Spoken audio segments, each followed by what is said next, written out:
नमस्कार दोस्तों, ocean network में आपका स्वागत है। मैं हूं ओमकार चौधरी। मेरे साथ जुड़ गए हैं कोलकाता से पंकज विश्वास जी। पंकज जी, जी सर, बहुत प्रणाम। अभिनंदन, स्वागत। जी सर। तो इस चर्चा को लेकर के, इस बयान को लेकर के इधर कुछ ज़्यादा ही नुक्ताचीनी की जा रही है।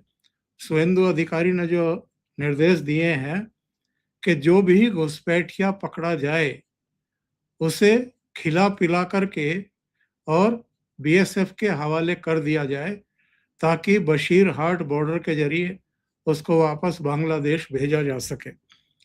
अब बहुत सारे लोगों का ये कहना है कि भई कुछ नियम, कायदे, कानून है, पुलिस के ज़रिए अदालत में पेश किया जाता है, अदालत तय करती है वो विदेशी है, नहीं है, क्या नहीं है। लेकिन जो अ, पुनर्वास बिल पारित किया गया था केंद्र सरकार का, उसमें तो कई तरह के प्रावधान हैं, उनमें एक प्रावधान ये भी है। तो उन प्रावधानों के तहत ही शुभेंदु अधिकारी ने ये एक तरीके से दिशा निर्देश जारी किए हैं और आप अदालतों के ज़रिए अगर उनको वापस भेजना चाहोगे, तो उस प्रक्रिया में तो बहुत लंबा समय लगने लगने वाला है। और हम्म। पश्चिम बंगाल और असम 2 ऐसे स्टेट हैं, जहाँ घुसपैठ की जो समस्या है, ये बहुत विकराल है।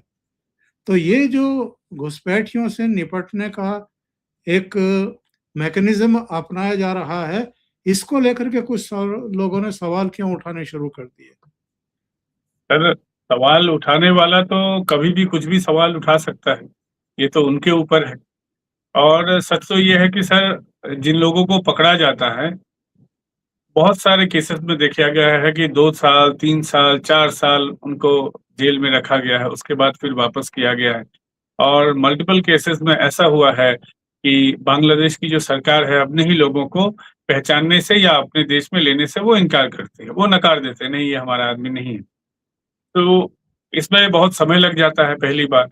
दूसरी बात, अगर आपको वापस ही भेजना है, तो आप 2 साल फिर उस पर इन्वेस्ट क्यों कीजिएगा? अगर वो आपके जेल में रहता है, तो खिलाना पिलाना तो आप ही को है, तो खर्चा क्यों करेंगे? सीधे पकड़िए, जिस रास्ते से आए हैं उस रास्ते से वापस कर दीजिए उसको। तो ये तरीका है, और ये तरीका बहुत दिनों से चला आ रहा है, ऐसा नहीं कि कोई नया तरीका है। ममता बनर्जी के भी टाइम पे बहुत लोगों को पुशबैक किया गया है। मान लीजिए अदालत में भी उसको लिया गया है, अदालत ने भी मान लिया कि ये बांग्लादेशी है, उसके पास से डॉक्यूमेंट मिला है। उसके बाद बांग्लादेश की सरकार ने उसको मानने से इनकार कर दिया। या मान लीजिए, अगर 100 लोगों को, अगर भारत की सरकार ने उनको जमा किया है उनके कि ये आपके बांग्लादेशी हैं, इस इलाके में रहते हैं, तो 100 में से हो सकता है कि 70-75 को उन्होंने लिया हो और 25 को नहीं लिया हो। बहुत सारे केसेस में ऐसा है, क्योंकि उनका भी यही पॉलिसी है कि भारत सरकार जितने लोगों को देगी, पूरे लोगों को नहीं लेना है। तो हम, और उनके वहां भी सरकार जब बदल जाता है, वो उनकी सरकारों पे भी डिपेंड करता है कि वो कितने लोगों को मानेंगे, कितने लोगों को नहीं। जब सरकार उन लोगों की निर्वाचित सरकार नहीं थी, बीएनपी का गवर्नमेंट नहीं बना था, जब यूनुस की सत्ता थी, उस समय तो डायरेक्टली उनको पुशबैक किया गया है। वही लोग खुद बता रहे थे कि हम लोग बांग्लादेश के हैं, यहाँ हैं, जब जा रहे थे, जब एसआईआर की प्रक्रिया शुरू जब हुई थी, तो उस समय तो उनका भी रवैया अलग अलग समय अलग अलग तरीके का रहता है। तो जो चिन्हित बांग्लादेशी, तो फिर उनको रखने की जरूरत क्या है? सरकार ने अगर निर्णय लिया है बांग्लादेशी को वापस हटाने का, तो देश के साथ रहना चाहिए, सरकार के साथ रहना चाहिए। जो आलोचना करना चाहते हैं, वो तो किसी भी चीज का उसका उसकी खामियां उसको निकाल लेंगे कि इस चीज में ये गलत है, वो गलत है, ये ह्यूमन राइट्स है, फलाना है, ढिमका है।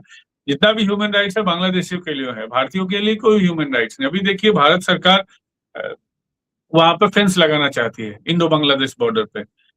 राज्य सरकार ने भी पारित कर दिया है कि हम जो सीमावर्ती जो क्षेत्र है वो बीएसएफ को हैंड ओवर कर देंगे। आज भी एक घटना हुई है, वीडियो भी मुझे मिला है कि बीएसएफ वहां पे बाड़ लगाने की कोशिश कर रही थी। जो पश्चिम बंगाल के भूमि दफ्तर के जो लोग हैं वहां पे जा रहे थे, उनको फिर उन लोगों ने खदेड़ दिया। दोनों में कहा सुनी हुआ है। फिर फ्लैग मीटिंग के बाद ये तय हुआ है कि फ्लैग मीटिंग के बाद सारा मामला सॉर्ट आउट होगा।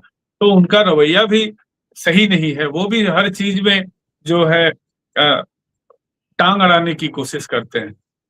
उनको भी अपना वहां पे ताकत दिखाने का एक ये सवार है, भूत सवार है।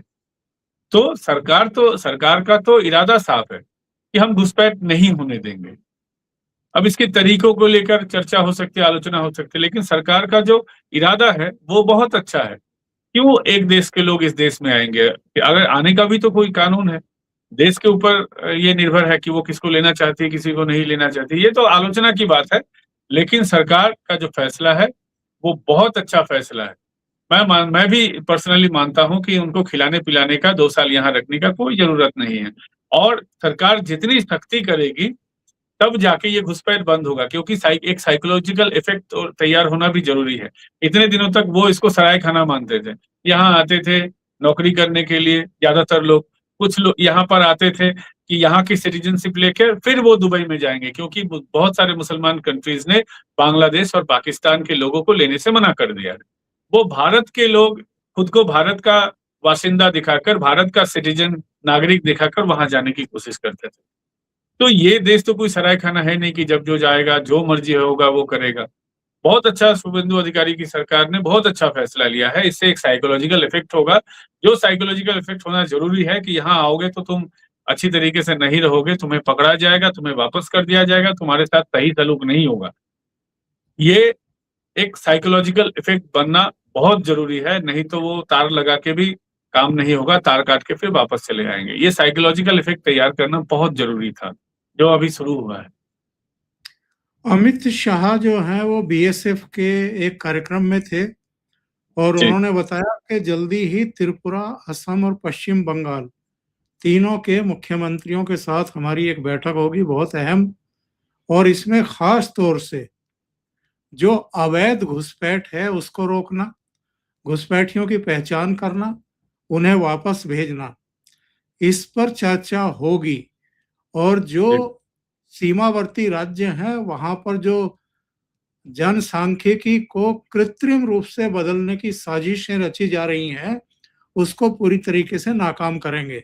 इसके अलावा उन्होंने ये भी कहा है कि भारत, बांग्लादेश और पाकिस्तान भारत की सीमा पर 6000 किलोमीटर के दायरे में एक मजबूत सुरक्षा ग्रिड बनाने की जो है वो फैसला हुआ है और इस पर रडार, ड्रोन और स्मार्ट कैमरों से वहां पर जवानों को लैस किया जाएगा, सरहद पर लगाए जाएंगे बाड़बंदी करके। तो ये ऐसा लगता है कि मिशन मोड में इस समय केंद्र जो सीमावर्ती राज्य हैं उनके मुख्यमंत्रियों के साथ मिलकर के अब ये जो डेमोग्राफी चेंज करने की साजिश थी, इसको विफल करने के लिए मिशन मोड में काम करना शुरू कर चुकी है। जी सर। और ये बहुत अच्छा फैसला है, क्योंकि ये इनका नेक्सस बहुत बड़ा है। कुछ लोग तो आते हैं यहाँ पे धंधा वगैरह करने के लिए, लेकिन ज़्यादातर इलाकों में देखा गया है कि कुछ लोग पहले यहाँ आते हैं, बसते हैं, फिर अपनी जान-पहचान के बांग्लादेश को लोगों को यहाँ पे लाते हैं, उनको बसाते हैं और ये जो चेन रिएक्शन है, ये चलता रहता है। और इस तरीके से आप देख लीजिए बशीरहाट का पॉपुलेशन जो वहाँ की डेमोग्राफी है बदल चुका है। नदिया का डेमोग्राफी आज बदल चुका है। बहुत नदिया के बहुत सारे ब्लॉक का डेमोग्राफी बदल चुका है। जो नदिया पूरे तौर से हिंदू पॉपुलेटेड था, अचानक से उसका भी 3-4 जो ब्लॉक है वहाँ पे मुस्लिम पॉपुलेशन काफ़ी राइज़ किया है। और मालदा मुर्शिदाबाद में तो है ही। मालदा मुर्शिदाबाद में सबसे ज़्यादा ये प्रॉब्लम था। लोग आते थे, बस जाते थे, फिर अपने पहचान के लोगों को लाके बसाते थे। इस तरीके से ये चलता रहता था। और सिर्फ यहाँ धंधा करना, यहाँ गुज़र-बसर करना ये उनका उद्देश्य नहीं था। फिर यहाँ आके फिर वो एक डोमिनेंस क्रिएट कर देते थे। यहाँ की जो लोकल पॉपुलेशन है, हिंदू पॉपुलेशन है, उनको भगाने के लिए वो उत्सुक हो जाते थे, उसके लिए वो काम करना शुरू कर देते। इनका जो वो एक मॉड्यूल है इलाके को दखल करने का, वो चलता रहता था। उसको रोकने के लिए ये जो सीमावर्ती राज्य है, तीनों राज्य अगर मिल के काम करें, तो इसमें अगर बहुत अच्छा काम होगा क्योंकि पता नहीं चलता कि कौन किस इलाके से घुस रहा है, फिर वापस आ रहा है, फिर जा रहा है। अगर 3 राज्य एक तरीके से काम करें एक साथ, तो तीनों के पास डेटा रहेगा, मैनेजमेंट करने में आसानी होगी और जो सुरक्षा व्यवस्था कांग्रेस के ज़माने में या सीपीएम के ज़माने या टीएमसी के ज़माने में इनको सुरक्षा व्यवस्था चाक-चौबंद करने की ज़रूरत थी, मजबूत करने की ज़रूरत थी, इन लोगों ने तो किया नहीं। उनका जो फेलियर है, उसको अभी बीजेपी को उस जगह पे काम करना पड़ रहा है। तो अगर ये बाड़ लगाने के बाद अगर सुरक्षा व्यवस्था और भी उसका आधुनिकीकरण होगा, तो उनके घुसने में भी दिक्कत होगी और उनको भगाने में भी फिर आसानी होगी।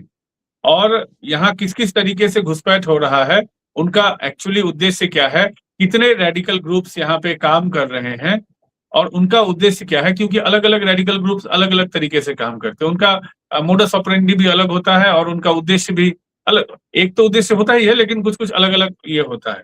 तो सबको समझने में और उसको निपटने में आसानी होगी। तो ये एक कोलैबोरेटिव जो इफ़ेक्ट है, जो एफर्ट है, ये कोलैबोरेटिव एफर्ट जो है, ये बहुत देश में घुसपैठ रोकने में, क्योंकि सर घुसपैठ का समस्या सिर्फ पश्चिम बंगाल या आस-पास के राज्यों की समस्या है नहीं।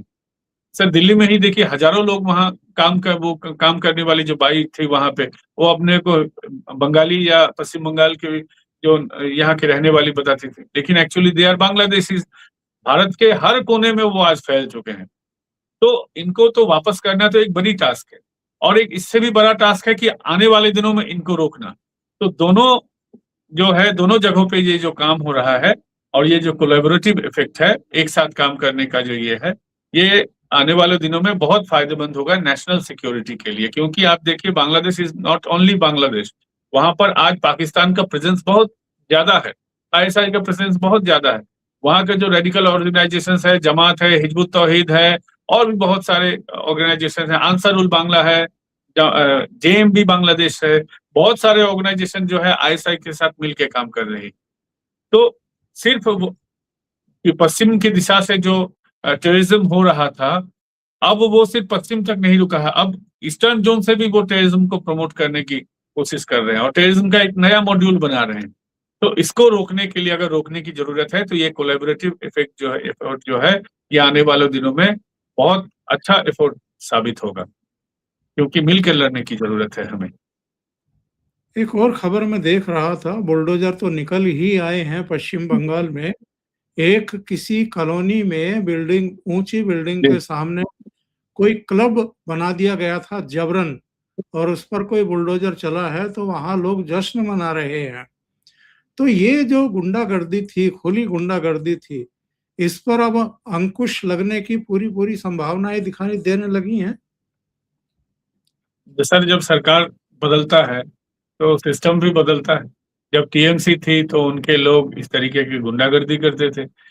बारासात में एक अरुण भौमिक बोल के एक नेता पकड़ा गया है, काउंसलर था। उसने अधिवक्ता की ज़मीन, एक महिला अधिवक्ता थी, एडवोकेट, उनकी ज़मीन हथिया के रखी थी। उनको परेशान करके रखा था। यहाँ आप देखिए सर कि राजाशेखर मंथा हाई कोर्ट के जस्टिस थे। उनके घर पे टीएमसी के लोगों ने पोस्टर चिपका दिया था, उनके नाम पे। कि वो आदमी गलत है, फलाना है, इससे पैसा लिया है, वगैरह, वगैरह, वगैरह। और एक और महिला हाई कोर्ट की जस्टिस थी, अमृता सिन्हा, जिन्होंने बहुत सारे इम्पोर्टेंट केस यहाँ पे उनका फैसला दिया है। तो उनके हस्बैंड को बुलाकर इन लोगों ने एक फ़ॉल्स केस में उनको फँसाने की कोशिश की थी। तो ये लोग किसी भी हद तक जा सकते थे। आप देखिएगा टीएमसी का जितना भी ऑफ़िस है, इल्लीगल ऑफ़िस, वो सरकारी ज़मीन पे है, फुटपाथ पे है, लोगों के घर के अंदर है, लोगों का घर कब्ज़ा करके उन्होंने बनाया है। एक्सटॉर्शन का अलग नेटवर्क इनका था, सिंडिकेट का नेटवर्क था। इन्होंने तो सब इल्लीगल काम ही इतने दिनों तक किया है। हज़ारों की संख्या में आज गिरफ्तारी हो रही है, तृणमूल के जो लोकल बॉडीज़ के जो स्थानीय जो नेता थे। कोई काउंसलर था, कोई पंचायत का सदस्य था, कोई जिला परिषद में किसी पे पद पे था, कोई पंचायत समिति के पद में था। विधायक भी गिरफ्तार होंगे आने वाले दिनों में, अलग-अलग केसेस हो रहे हैं उनके अगेंस्ट में। तो ये तो कोई पाक-साफ लोग थे नहीं, दूध के धुले हुए लोग थे नहीं। ऐसा नहीं है कि पॉलिटिकल रिवेंज है। जो भी केसेस कर रहे हैं, आम आदमी कर रहा है और पुलिस सब देख के उसको उसपे एक्शन ले रही है। कोर्ट भी सब कुछ देख रहा है, कोर्ट भी मॉनिटर कर रहा है। ऐसा नहीं है कि पॉलिटिकल कोई वेंडेटा है या वगैरह इस तरीके का चीज़। उनके पाप का सज़ा उनको मिल रहा है और बहुत कम मिल रहा है। मैं कहूँगा बहुत कम मिल रहा है। बहुत सारे ऐसे लोग हैं जो अभी भी अ, मतलब घूम फिर रहे हैं ओ ओपनली। एक संजय दास है, उसने खुद कल अपनी खुदकुशी कर ली। इतना ज़्यादा उन उसने लोगों को सताया था और उसको फ़ोन फिर आ रहा था कि अब तुम्हारे अगेंस्ट में हम लोग केस करेंगे, थाने में उसके अगेंस्ट में केस। उसने डर के मारे इतना उसने पाप किया था कि खुद ही उसने खुदकुशी कर ली। तो बंगाल में जितने भी टीएमसी के लोग थे, सिर्फ़ इसीलिए तृणमूल कांग्रेस करते थे क्योंकि तृणमूल कांग्रेस उनका पेशा था। टीएमसी इज़ अ ये एक पेशा था। आप किसी भी तृणमूल कांग्रेस के लोग से अगर पूछते आज से 15 दिन पहले कि तुम क्या करते हो? जैसे मैं हूँ, मैं बोलूँगा कि मैं यूट्यूबर हूँ या पत्रकार हूँ या कुछ भी मेरा पेशा है, कोई अगर कुछ है। लेकिन टीएमसी के लोग से आप पूछिएगा कि आपका पेशा क्या है, वो बोलेंगे मैं टीएमसी करता हूँ। टीएमसी करना एक पेशा बन गया था। लूट-खसोट मचाने का एक पेशा था तृणमूल कांग्रेस। और ऊपर से अभिषेक बनर्जी से लेके नीचे तबके के जितने भी नेता थे, सबका पेशा था टीएमसी और लूट-खसोट मचाना। तो अब अच्छी बात है कि बुलडोज़र एक्शन चल रहा है। बहुत जगह पे बुलडोज़र एक्शन चल रहा है, कहीं पे एफआईआर एक्शन चल रहा है, हर तरीके का एक्शन चल रहा है। अलग-अलग कमिटी के ऊपर ये लोग हेड करते थे, बैठे हुए थे कमिटी में और इनका सब काम था सिर्फ टीएमसी को जिताना, पुलिस का भी वही काम था। अब एक्शन जो है, अब क्लींजिंग ऑपरेशन बंगाल में चल रहा है, सफाई अभियान मैं इसको बोलता हूँ। ये सफाई अभियान बहुत साल तक चलाना पड़ेगा, नहीं तो समाज में एकदम लेफ्ट के ज़माने से या हो सकता है कि उससे पहले कांग्रेस के ज़माने से ही, क्योंकि मैंने तो कांग्रेस का ज़माना देखा नहीं है, मैं तो सिर्फ लेफ्ट और टीएमसी को देखा हूँ और आने वाले दिनों में बीजेपी को देखूँगा। तो ये जो पुरानी सरकारों की जितनी भी गंदगी थी, ये बीजेपी सरकार सिर्फ उसको सफाई कर रही है। ये अभी सफाई अभियान बंगाल में चल रहा है। ईद पर एक ही दिन की छुट्टी रहेगी क्या? कितने दिन की छुट्टी करती थी ममता बनर्जी? सर पहले तो ईद पे एक ही दिन की छुट्टी होती थी और ये बकरीद पे आधे दिन का छुट्टी होता था और कभी इससे पहले हो सकता है कि नहीं भी हो। ममता बनर्जी ने हर चीज़ छुट्टी बढ़ा दी थी। ईद पे 2 दिनों की छुट्टी रहती थी और बकरीद पे भी छुट्टी रहती थी। तो सरकार ने अब फैसला लिया है कि ये जो छुट्टी का जो एक कल्चर था, हर चीज़ पे छुट्टी और ऐसा नहीं कि सिर्फ मुसलमानों के ये में छुट्टी थी। छठ जो पूजा है, छठ पूजा में भी वो 2 दिन की छुट्टी देती थी। और जमाई षष्ठी जो होता है, मतलब जो जमाई होता है अपने ससुराल जाता है दोपहर में खाना खाने, एक रिवाज है बंगाल में। तो जमाई षष्ठी में भी वो छुट्टी देती थी। हर चीज़ में वो सिर्फ छुट्टी ही देती थी और बंगाल की उन्होंने छुट्टी कर रखी थी। तो ये जो कल्चर है, ऐसा नहीं है कि सिर्फ ईद के लिए है, ये उन्होंने सबको ये किया था कि किसी तरीके से सबको एक छुट्टी दे दो। उनका टारगेट था कि सिर्फ वोट बैंक मेरा बना रहे।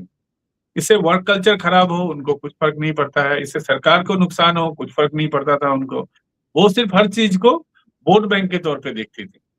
तो ये जो छुट्टी का जो कल्चर था, जिसकी वजह से बंगाल की ही छुट्टी हो गई थी, मुझे लगता है कि ये वर्क कल्चर को वापस लाने के लिए जो शुभेंदु अधिकारी जी का जो फैसला है या सरकार का जो फैसला है, बहुत अच्छा ये है।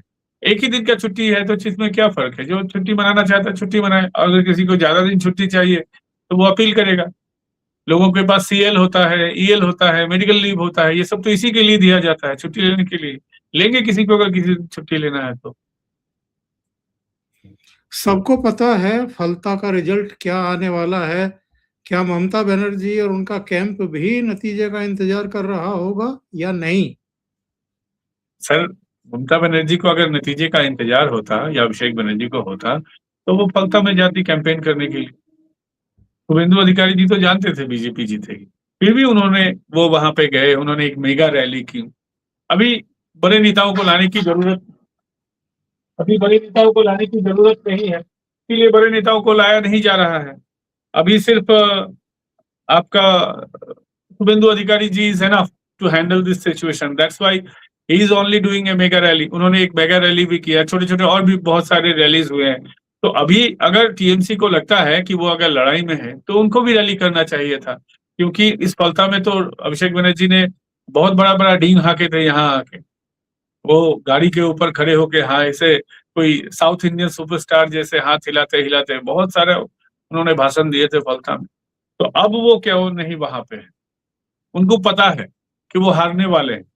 कैंपेनिंग करने में तो पैसा जाता है ना, लोगों को बुलाना पड़ता है, रैली करना पड़ता है, गाड़ी भाड़ा लेना पड़ता है, फूल खरीदना पड़ता है, बहुत सारा तामझाम करना पड़ता है। उनको पता है कि वो हारेंगे, इसलिए वो 1 पैसे का इन्वेस्ट नहीं करना चाहते हैं वहाँ कैंपेनिंग में। टाइम भी नहीं इन्वेस्ट करना चाहते, पैसा तो छोड़ दीजिए, खुद भी जा सकते थे।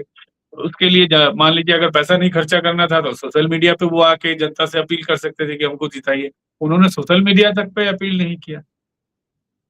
क्या उनको पता है कि वो हारने वाले हैं, इसलिए वो टाइम भी नहीं इन्वेस्ट कर रहे हैं।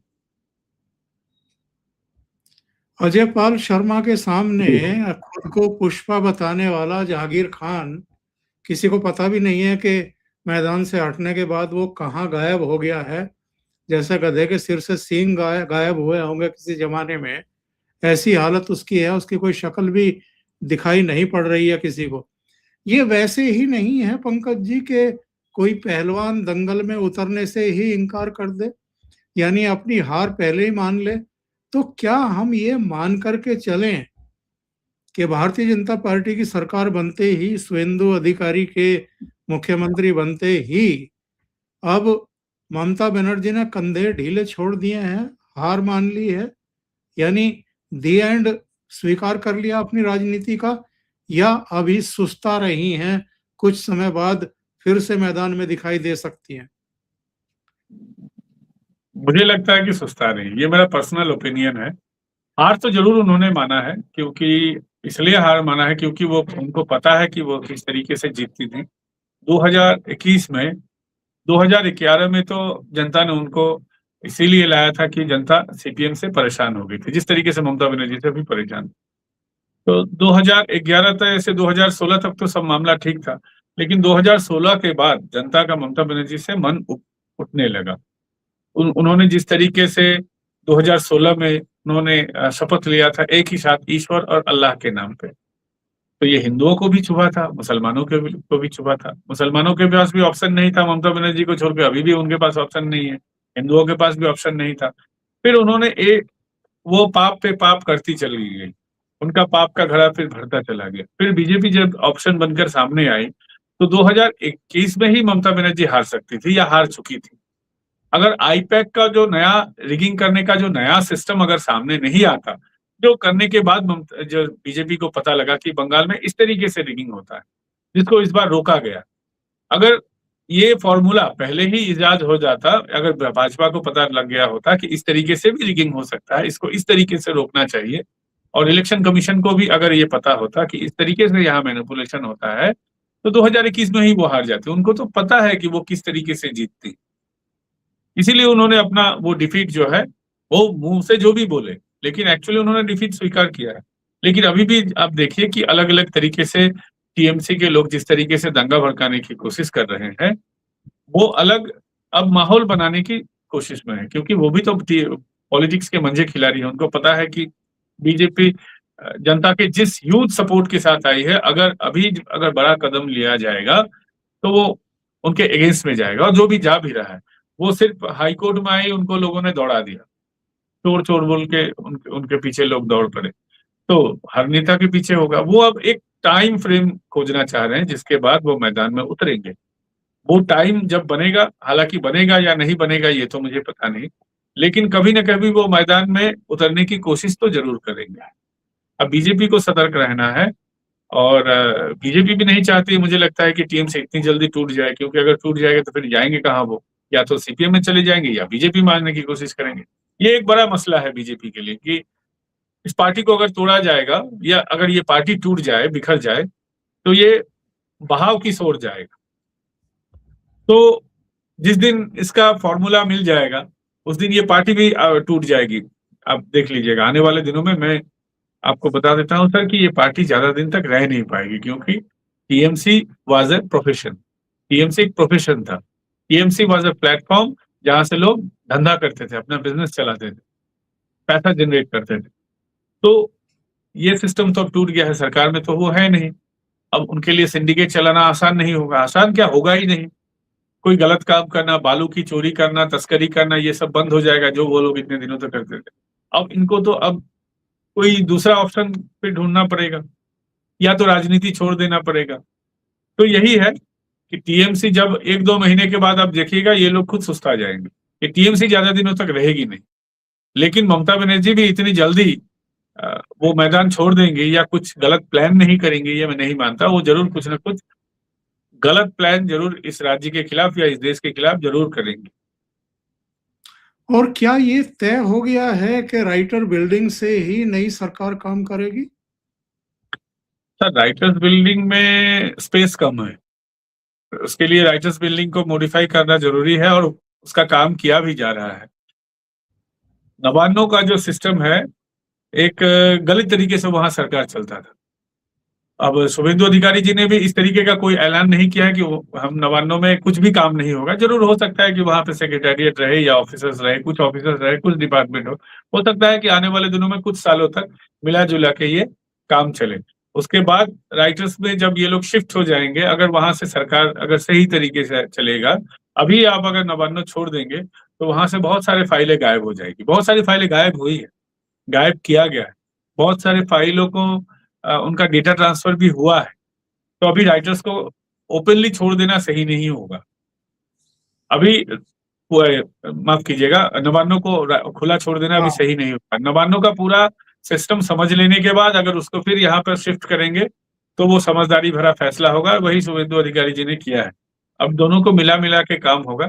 फिर जब धीरे धीरे सारा सिस्टम राइटर्स में चला आएगा, राइटर्स को मॉडिफाई कर दिया जाएगा कि सारे वहां पे जो मंत्री होंगे आने वाले दिनों में, अभी तो मंत्रिमंडल भी नहीं गठित हुआ है। मंत्रिमंडल जब गठित हो जाएगा, राइटर्स में कितना स्पेस है वो देखने के बाद, फिर मंत्रिमंडल जब गठित हो जाएगा, जब फाइलें सब यहाँ चले जाएंगे, तो फिर यहाँ से सरकार चलेगी। बिल्कुल सही है। और सत्ता परिवर्तन का असर है या कोई रहस्य है कि अमेरिका के विदेश मंत्री मार्को रूबियो का जहाज लैंड करता है कोलकाता में और वहां से वो मिशनरीज तक जाता है, मदर टेरेसा हाउस तक जाते हैं और उसके बाद फिर टेक ऑफ होता है दिल्ली के लिए। तो कलकत्ता नया केंद्र बन रहा है इन लोगों के लिए, या जो क्रिश्चियन मिशनरीज हैं वो उनकी प्राथमिकता में हैं, ये वो शो करना चाहते थे। सर, नया तो नहीं है, खेल बहुत पुराना है। सर, आपको याद होगा कि जब ममता बनर्जी पावर में आई थी 2011 साल में, ममता बनर्जी तो सिर्फ बंगाल जैसे एक छोटे से मैं लैंड मास के हिसाब से बोल रहा हूँ कि एक छोटे से स्टेट की मुख्यमंत्री थी। वो ना प्रधानमंत्री थी, ना लीडर ऑफ अपोजिशन थी, ना राष्ट्रपति थी, कुछ नहीं थी। फिर भी उस समय हिलारी क्लिंटन पहले कोलकाता आई थी, ममता बनर्जी से मिली थी, उनको कॉन्ग्रेचुलेट किया था, फिर वो दिल्ली गई थी, अलग अलग काम फिर उन्होंने निपटाया था। एक वाक्य इससे पहले फ्लैशबैक में मैं जाता हूँ, 2010-11 साल की मैं बात करता हूँ। 2011 में हारने से, सीपीएम के हारने से पहले, गौतम देव ने, जब न्यू टाउन का इशू सामने आ रहा था, न्यू टाउन को जब बसाया जा रहा था, ममता बनर्जी जब इसकी विरोधिता कर रही थी, उस समय एक प्रेस कॉन्फ्रेंस के दौरान गौतम देव ने कहा था कि हम लोग जो बोलने जा रहे हैं उसको पार्टी लाइन से आप लोग मत जोड़िएगा, ये एक नेशनल सिक्योरिटी का इशू है। अमेरिका जो है, हम लोग चूंकि वामपंथी है, वामपंथी की सरकार को गिराने के लिए एक बड़ा इन्वेस्टमेंट उन्होंने टीएमसी को किया है। अलग अलग एनजीओ के थ्रू टीएमसी को पैसा पहुंचाया गया था उस समय। ये ममता बनर्जी जीतने के पहले ही उन्होंने इस तरीके का खुलासा किया था। लेकिन जनता का उस समय सपोर्ट सीपीएम के साथ नहीं था, या उनकी किसी बात को लोगों को भरोसा नहीं करते थे। इसकी वजह से ये बात उतना उस समय हाईलाइटेड हुआ नहीं। लेकिन बाद में जो पत्रकार थे या जानकार थे, उन लोगों को धीरे धीरे पता चला। और भी सर पीछे चले जाइए आप, पुरुलिया में एक बड़ा आर्म्स यहाँ पे गिरा था, एक आर्म्स यहाँ पे गिरा था, बाद में वो कुछ पता नहीं चला, अलग अलग कॉन्स्पिरेसी थ्योरी बनी। अगर आप सारे कड़ी को एक साथ जोड़ेंगे तो आपको पता चल जाएगा कि ये जो पश्चिम बंगाल सिर्फ नहीं, ये जो पूरा ईस्टर्न जोन है, इसको शांत करने के लिए दशकों से, मतलब दशकों से ये जो रेजिम है, कोई भी रेजिम हो अमेरिका का, वो मान लीजिए ओबामा की पार्टी हो या ट्रम्प की पार्टी हो, डेमोक्रेट हो या रिपब्लिकन हो, कोई भी पार्टी हो, उनका पॉलिसी सिर्फ एक है, वो उनका शासक वहां पे बदल जाए, लेकिन सीआईए की जो थ्योरी है यहाँ पे, वो उनका कंटिन्यू रहता है। तो ममता बनर्जी को उन्होंने एज ए टूल यूज किया था। और अब भी मान लीजिए, वो तो मोदी जी के पक्ष में, मैं तो नहीं मानता हूं पर्सनली कि अमेरिका का जो एस्टैब्लिशमेंट है या उनका जो डीप स्टेट है वो मोदी जी के पक्ष में है, ये मैं अभी भी नहीं मानता हूं, डिप्लोमेसी के स्तर पे जो भी कुछ भी हो। तो अगर मोदी को अगर कमजोर करना है तो ममता या केजरीवाल छोड़ के, या राहुल गांधी, यही तीन विकल्प उनके पास है। इनको स्ट्रेंथन करने की वो कोशिश तो करेंगे ही। और मिशनरी उनका एक बड़ा टूल है।